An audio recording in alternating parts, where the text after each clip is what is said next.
So, Kris Knauer, MediBio, welcome to the Canary Networks event today up in Sydney.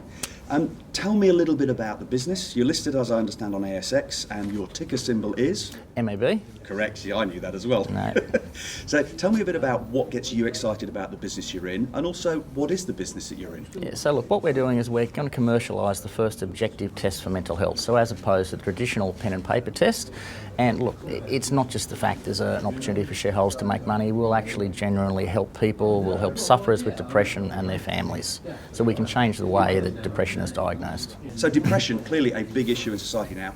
How big an issue is it? I mean, compare it to something that maybe the members of the network have got a handle on. Well, probably the best way is the average annual spend on cancer in the US system, direct medical costs, is about $88 billion a year. The annual spend on depression, again, just direct medical costs, $94 billion a year. So it costs more than cancer. Wow. So what's the breakthrough that you guys have had? What's that sort of brilliant insight out of research that you're now commercialising? I suppose like most of these breakthroughs, they were originally looking for something else, looking at sleep disorders in patients with mental health problems, and just noticed distinct patterns in their heart rate while they were asleep, and effectively been collecting data for the past 15 years, and now we're at the point where we're commercialising that. So just by looking at heart rates and seeing how they change during the sleep cycle, you're able to detect whether somebody's got anxiety, depression, or completely normal?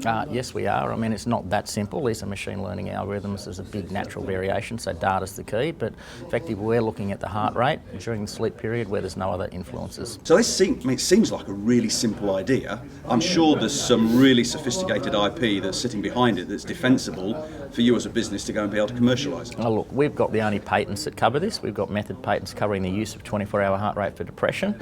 I mean, having said that, it's the database. We've got the world's largest database of overnight ECG files and a corresponding psychiatric diagnosis, and you couldn't generate these algorithms without that. So, we've got by far and away the world's largest database. That's the real protection. It's not the patents. We've got them, but it's the database. What's the sort of market opportunity for, and it seems wrong to say market opportunity, but what's the potential market for services around identifying depression? So we had some independent work done just to verify that our numbers are correct, and bottom line is the market for depression worldwide, revenue opportunity to us is about $15 billion annually, so a massive market. Are you working with anybody who's making the smart devices, I don't know, the Fitbits, the Apples of this world? Because it seems to me this would be one of these great, looking for apps to sit on one of these devices. Look, we are. I mean, we took the view at the start that we need two things, quality research and quality partners. We're working with Johns Hopkins, Sydney University. On the wearable side, we are doing some work with Apple and Fitbit as well. And also we've got an MOU signed with Medtronic, which is the world's largest medical device manufacturer. They're about a $100 billion NASDAQ company.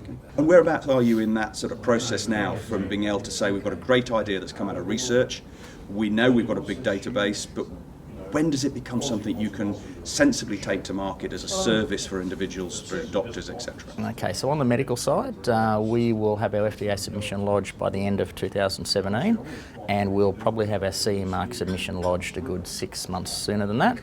On the actual stress side, there's two wings to the technology. One is medical diagnostics, the second is stress. We're actually commercialising now with a couple of large wellness partners. So in the market now generating revenue. Final question to you. The Canary Network members, sophisticated investors, why should they consider you in their portfolio? We're the kind of stock where if we execute properly, there's no reason we can't be a $500 million market cap company in 3 or 4 years. And we're currently market cap of $30 million.